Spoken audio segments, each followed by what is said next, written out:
이 시간에 저희들에게 주시는 하나님의 말씀은 누가복음 16장 19절에서 24절 말씀입니다. 누가복음 16장 19절에서 24절 말씀 함께 같이 봉독하겠습니다. 한 부자가 있어 자색 옷과 고운 옷을 입고 날마다 호랍게 즐기더라. 그런데 나사로라 이름하는 한 거지가 헌데투성이로 그의 대문 앞에 버려진 채 그 부자의 상에서 떨어지는 것으로 배불리려 하며 심지어 개들이 와서 그 헌대를 핥더라.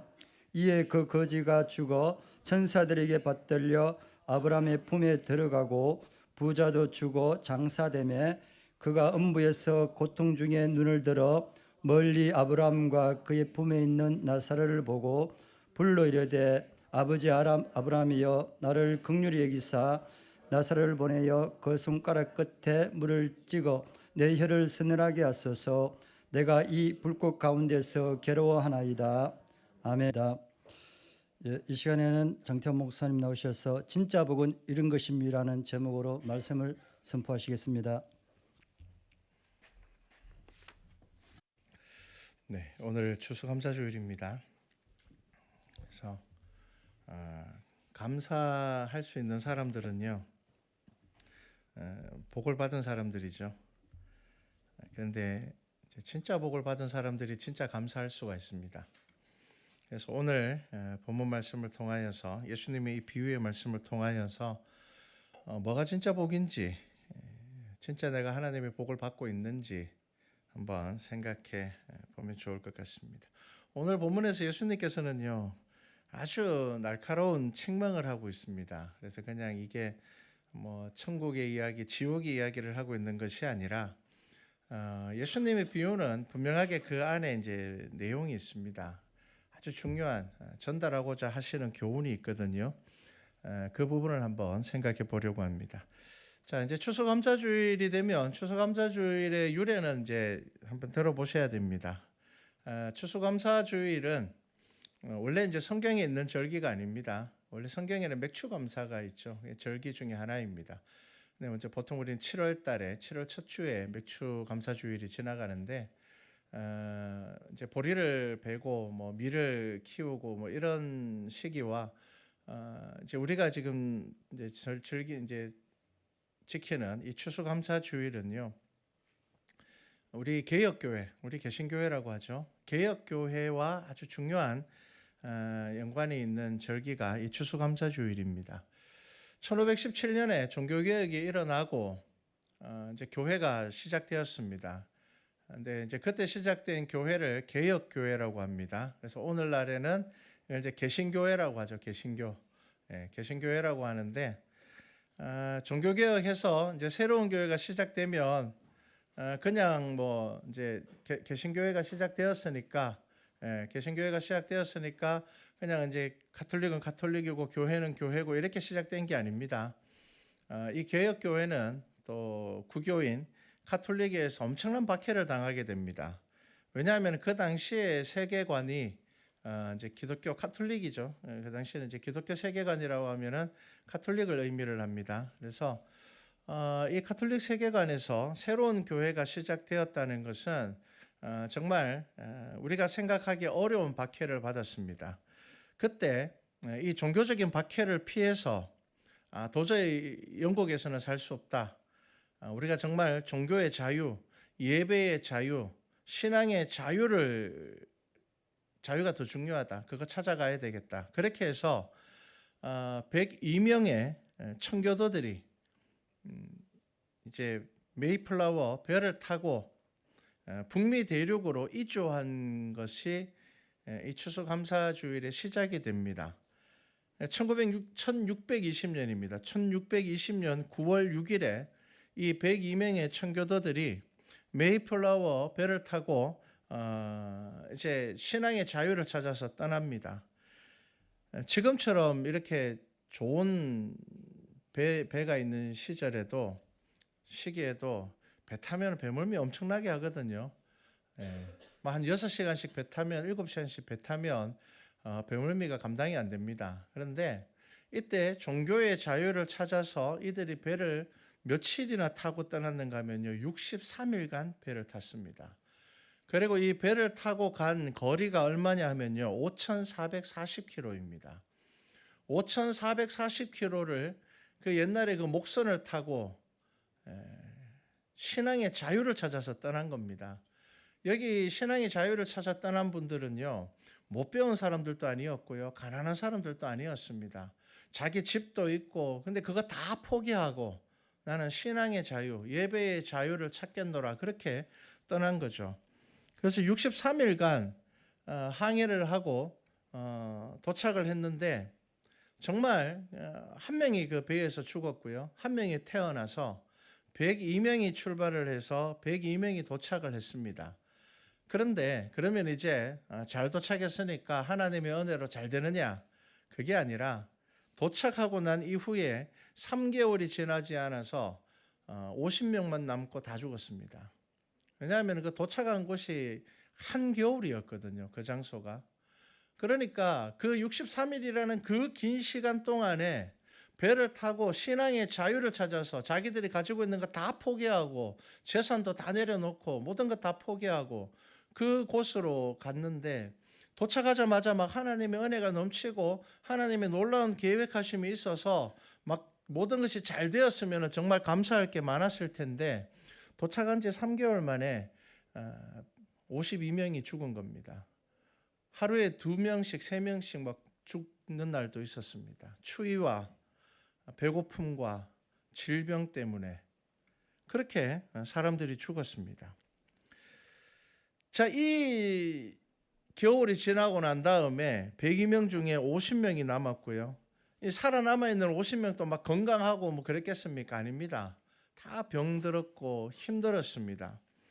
자, 그럼에도 불구하고 그들이 따뜻한 봄이 왔을 때에 이 살아남은 청교도인들이 땅을 개간하고 씨를 뿌리고 인디언들의 도움을 많이 받았습니다. 그래서 가꾸어서 그해 가을에 정말 풍성한 추수를 하게 되었습니다. 그리고 그들이 가장 먼저 한 것이 뭐냐 하면은 하나님 앞에 감사함으로 추수감사 예배를 드렸습니다. 그게 이제 이 추수감사절의 시작입니다. 여러분, 이 감사는요, 뭐 겉으로 보기에 잘 되어서 하는 감사가 아니었습니다. 여러분, 감사할 게 뭐가 있습니까? 102명이 왔는데 이 102명도 죄를 지어서 도망온 게 아니잖아요.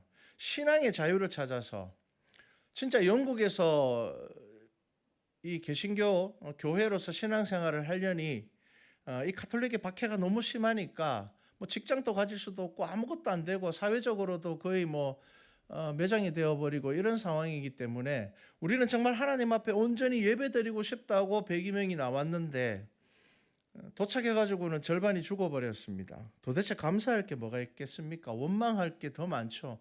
우리가 이런 상황이면 감사를 하겠습니까? 원망을 하겠습니까? 잘 되어야지 우리는 감사하죠. 그걸 복이라고 생각을 하죠. 그런데 이 청교도들은 50명밖에 남지 않은 이들이 그 첫 열매를 하나님께 드리면서 예배를 드렸습니다. 그리고 그들이 감사했습니다. 뭘 감사했을까요? 이 겨울을 지내온 것과 그리고 그들이 원했던 것, 신앙의 자유를 허락해 주신 것, 그리고 이 새로운 대륙의 개척자로 삼아 주신 것을 하나님께 진심으로 감사하는 예배를 드렸습니다. 그게 추수감사주일입니다. 그래서 지금 미국에서는 이 추수감사주일을 국가 공휴일로 지킵니다. 왜냐하면 미국이라는 나라의 시작이 되는 아주 중요한 사건 중에 하나이기 때문입니다. 그러니까 이들이 북아메리카로 건너온 그 다음 해에 가을에 하나님께 첫 추수감사 예배를 드린 것이죠. 그리고 이제 1941년에 미국 의회가 11월 넷째 목요일을 국가 공휴일로 지정을 했습니다. 여러분, 복이라는 게 무엇인지 아셔야 됩니다. 복이 뭔지를 알아야지 진짜 감사할 수가 있습니다. 복은요, 뭔가를 가지는 것이 복이 아니라 성경에서 말하는 복은 내가 가지고 있는 것을 가지고 어떻게 살아가느냐를 말씀하고 있는 겁니다. 우리는 복이라고 이야기를 하면요, 가지는 걸 이야기합니다. 내가 남들보다 더 많이 가지는 것, 내가 남들보다 더 잘 되는 것, 내가 남들보다 잘 사는 집에서 태어나는 거, 아니면 내가 뭐 하는 일마다 잘 되는 거, 우리는 뭔가를 가지는 것을 복이라고 이야기를 합니다. 근데 성경이 말하고 있는 복은 뭐냐면요, 내가 가지고 있는 것으로 어떻게 살아가느냐를 의미를 하고 있습니다. 여러분, 이게 성경이 말하는 복입니다. 울며 씨를 뿌리는 자는 기쁨으로 단을 거두리라는 이 말씀 하나를 의지하여서 이 청교도들이 하나님 앞에 감사함으로 예배를 드린 것입니다. 이게 추수감사주일의 시작입니다. 자, 오늘 본문을 이제 한번 보시면서 생각을 좀 해보려고 합니다. 자, 오늘 본문에 거지 나사로가 나옵니다. 그리고 부자가 나오죠. 예수님의 비유는요, 이렇게 쭉 연속성을 가질 때가 많습니다. 그러니까 비유 하나를 딱 떼어서 보면은 안 되고요. 같이 보시면 좋습니다. 16장을 시작하면서 어떤 말씀을 하시는가 하면은 옳지 않은 청지기 비유를 합니다. 자, 예수님께서 이 옳지 않은 청지기 비유를 했을 때 14절 말씀을 우리가 함께 읽어보겠습니다. 14절입니다. 바리새인들은 돈을 좋아하는 자들이라 이 모든 것을 듣고 비유권을. 자, 예수님께서 비유로 말씀을 하셨는데 바리새인들은 이 예수님의 말씀을 듣고는 비웃습니다. 예수님께서 옳지 않은 청지기 이야기를 하면서 이런저런 말씀과 교훈을 하셨는데 이 말씀을 듣고 바리새인들이 비웃습니다. 그들이 비웃는 이유가 뭐라고요? 돈을 좋아하는 자들이 있기 때문입니다. 하나님보다 더 사랑하는 게 있으면요, 말씀이 귀에 안 들어옵니다. 네, 말씀이 귀에 들어오지를 않습니다. 자, 그리고 예수님께서는 거지 나사로의 비유를 하시는데, 여러분, 이 거지 나사로와 부자의 비유에서 주인공은 누구냐 하면은 부자입니다. 부자. 주인공이라고 해서 어떤 의미냐면은 예수님께서 진짜 이야기하고 싶은 내용이 누구에게 있는가 하면은 부자에게 있습니다. 그래서 이 비유를 보시면요, 거지 나사로는 뭐 한마디도 안 나오고 거지 나사로가 어떤 사람인지, 왜 거지 나사로가 죽어가지고 천국에 갔는지, 그가 얼마나 의로운 사람인지에 대한 이야기는 하나도 없습니다. 이 비유에서 중요한 것은 뭐냐면요, 지옥에 간 부자와 아브라함과의 대화입니다. 이게 이 비유의 중심입니다. 그러니까 주인공은 부자입니다. 자, 부자는요, 죽었는데, 거지 나사로도 죽었는데, 거지인 나사로가 천국에 가고 부자는 죽어서 지옥 갔습니다. 자, 이 부자는요, 살아서는 잘 되었습니다. 부를 누렸죠. 어느 만큼 부를 누렸는가 하면 매일 잔치할 만큼 부를 누렸습니다. 자, 그런데 그 부유함이 천국으로 이어지지 않았습니다. 그 부유함이 하나님의 나라에까지 이어지지 않았습니다. 좋은 집안에 태어났을 겁니다. 아니면 뭐 자수성가했을 수도 있을 겁니다. 하여간 그가 하는 일마다 잘 되었으니까 부자가 될 것입니다.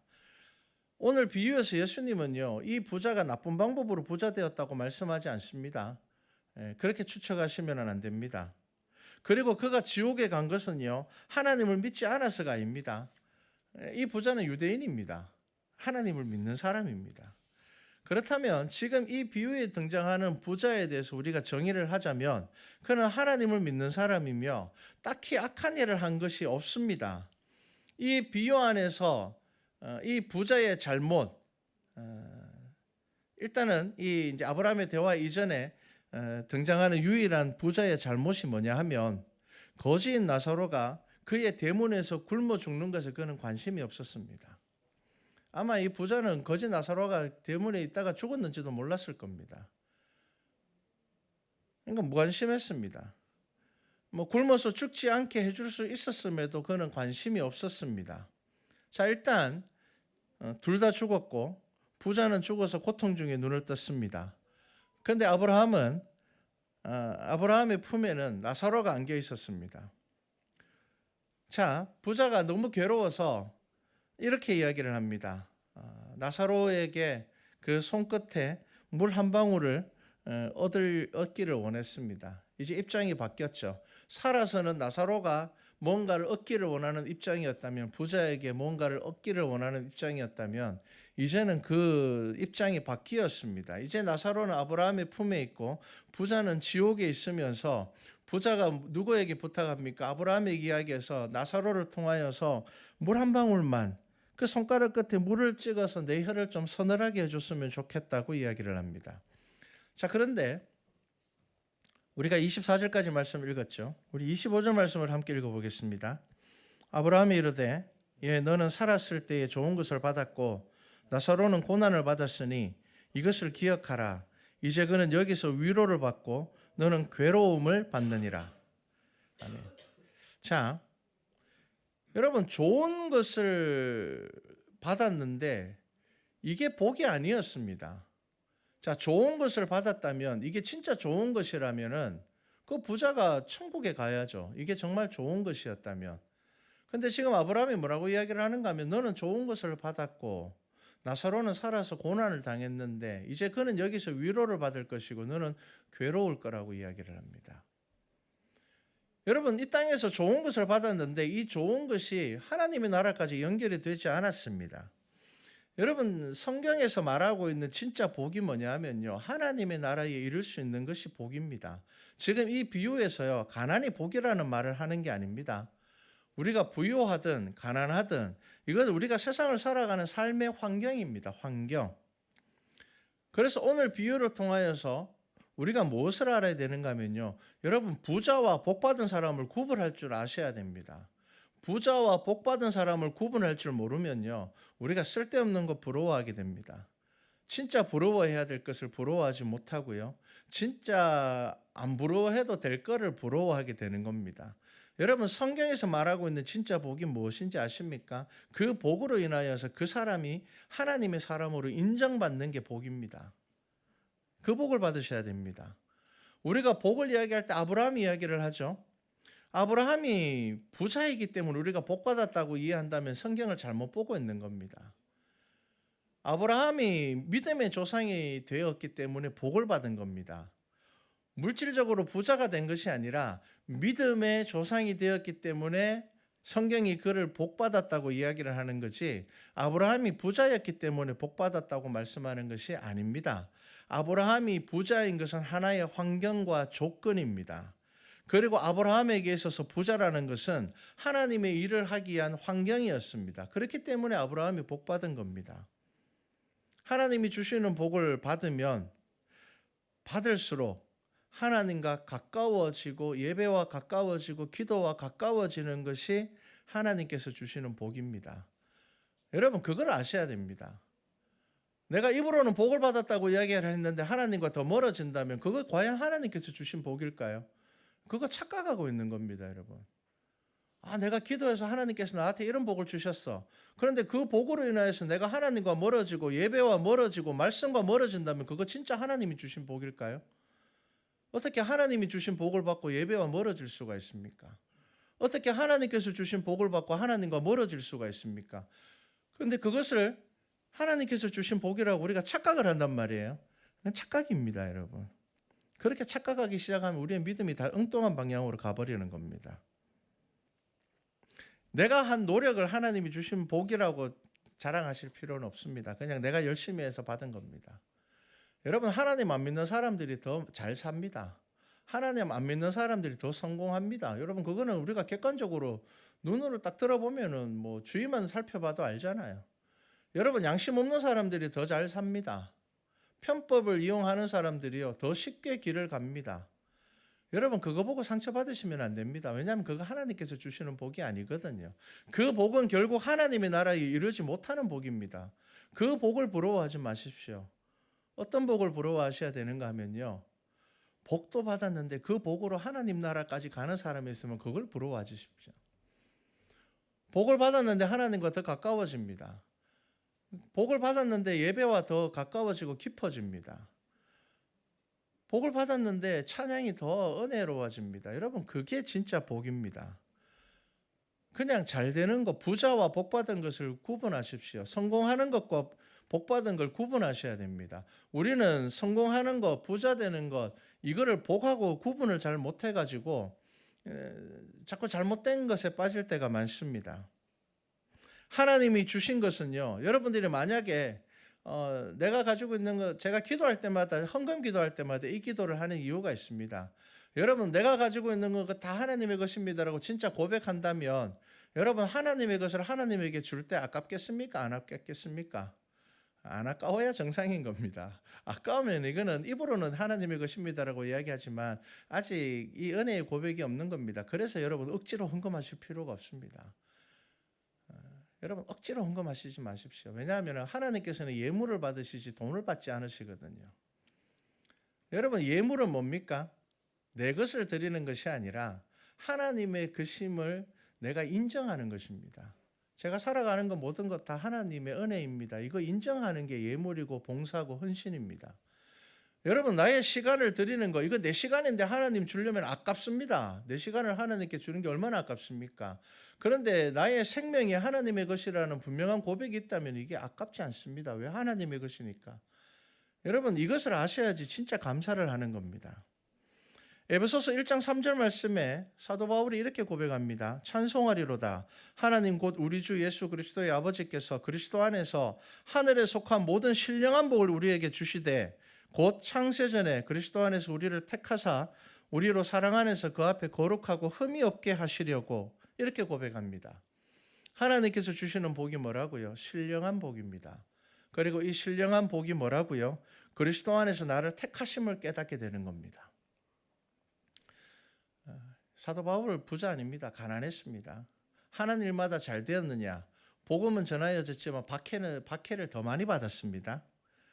이후에 그가 교회의 시작이 되었고 복음 사도로서 아주 중요한 역할을 했지만 그가 사도로서 사역을 할 때는요, 박해를 더 많이 받았습니다. 사도 바울은 도망다니는 사람이었고 결국 감옥에서 죽었습니다. 여러분, 우리가 그것을 보고 복이라고 이야기할 때 그것이 내 삶에 적용이 되어야 되는 겁니다. 하나님께서 주시는 진짜 복은요, 신령한 복입니다. 그래서 그 신령한 복을 받으면 어떻게 된다고요? 하나님과 가까워지는 겁니다. 하나님과 더 깊은 관계 속으로 들어가는 겁니다. 복은 하나님이 사랑하시는 자에게 주시는 것인데 여러 가지 복을 우리에게 주시는데 물질은 그 지극히 작은 하나의 부분입니다. 한국뿐만이 아니라 세계적으로 이 교회에 가장 큰 안 좋은 영향을 준 게 뭐냐 하면 기복신앙입니다. 요즘은 번영신학이라고 하죠. 잘 되면 복 받았다고 생각을 하는 겁니다. 여러분, 그 시선으로 성경을 보십시오. 성경에 잘 돼서 복 받았다고 이야기할 수 있는 사람이 몇 명이나 될 것 같습니까? 솔로몬은 역사 가운데서 가장 많은 부유함을 누렸지만 결국은 실패한 왕으로 끝나버렸습니다. 여러분, 잘 되는 것이 복 받는 것이 아니라 하나님의 나라에 이르는 게 복 받는 겁니다.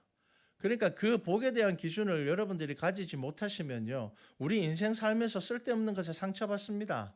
상처받지 않아도 되는 것에 상처받고요, 부러워하지 않아도 되는 것에 부러워하다 보니까 우리의 믿음을 잃어버리게 되는 겁니다. 하나님께서 주시는 복을 받은 사람은요, 결과가 분명하게 드러납니다. 하나님과 가까워지고 하나님께 영광을 돌리게 되며 하나님과 사람들의 통로가 되고요, 그리고 하나님의 나라로 이어지게 되는 겁니다. 27절 말씀을 함께 읽어보겠습니다. 함께 읽습니다. 이르되 그러면 아버지여 구하노니 나사로를 내 아버지의 집에 보내소서. 자, 부자가 지금 물 한 방울을 얻으려고 했는데 못 얻었습니다. 그러니까 이 부자가 두 번째로 뭘 구하는가 하면요, 아브라함 나의 아버지요, 그러면 나사로를 살려가지고 우리 집에 좀 보내달라는 겁니다. 자, 살려서 우리 집에 보내달라는 이유가 있습니다. 자, 28절 말씀 읽어볼까요? 내 형제 5이 있으니 그들에게 정언하여 그들로 이 고통받는 곳에 오지 않게 하소서. 자, 지금 이 부자가 지금 한마디로 무슨 말 하는가 하면요, 돈이 전부인 줄 알고 살고 있는 그 삶이 잘못되었다는 것을 지금 살아있는 내 형제도 좀 알게 해서 내 형제들은 여기 오지 않게 해달라는 말입니다. 자신도 그렇게 살았고 남은 형제들도 지금 그렇게 살고 있으니, 여러분, 사탄이 제일 좋아하는 말이 무슨 말인지 아십니까? 돈이 전부다라는 말입니다. 성공이 전부다. 여러분, 우리 이런 말 잘하잖아요. 여러분, 사탄이 그거 제일 좋아합니다. 여러분, 우리가 어떻게 돈이 전부인 인생을 살아갈 수가 있습니까? 그 하나님 믿지 않는 사람들은 그렇게 이야기할 수 있습니다. 죽으면 끝이라고 생각하면 그렇게 이야기할 수 있죠. 이 땅 사는 게 전부라고 생각하면 그거 그렇게 이야기해도 됩니다. 그런데 우리가 하나님의 나라를 믿는다면 그렇게 말하면은 안 됩니다. 그냥 지나가는 말이라도 그렇게 하면은 안 됩니다. 돈만 있으면 다 돼. 지금은 예수님께서 이 비유를 통해서 돈 있어도 어떻게 해요? 지옥 가면은 아무 소용없다는 말씀을 하는 겁니다. 자, 지금 이 부자는 지옥이 너무 고통스러우니까 이곳에 오지 않게 해달라고, 내 남아있는 형제들만큼은 이 부자가 그렇게 악한 사람이 아닌 것 같죠. 남아있는 형제 걱정하잖아요. 내 형제들은 여기 오지 않게 해주십시오. 자, 그때 아브라함이 뭐라고 이야기를 합니까? 함께 읽어볼까요? 29절입니다. 아브라함이 이르되 그들에게 모세와 선지자들이 있으니 그들에게 들을지어다. 자, 지금으로 이야기하면 무슨 말인 줄 압니까? 야, 너 형제들도 교회 다니잖아. 예배 열심히 드리면 돼. 이렇게 말한 겁니다, 아브라함이. 자, 그러니까 부자가 뭐라고 이야기를 합니까? 30절 읽어볼까요? 이르되 그렇지 아니하나이다. 아버지 아브라함이여, 만일 죽은 자에게서 그들에게 가는 자가 있으면 회개하리이다. 지금 부자가 뭐라고 이야기하는 줄 아십니까? 죽은 사람이 살아서 가야지 아마 들을 겁니다. 자기 형제를 너무 잘 알고 있어요.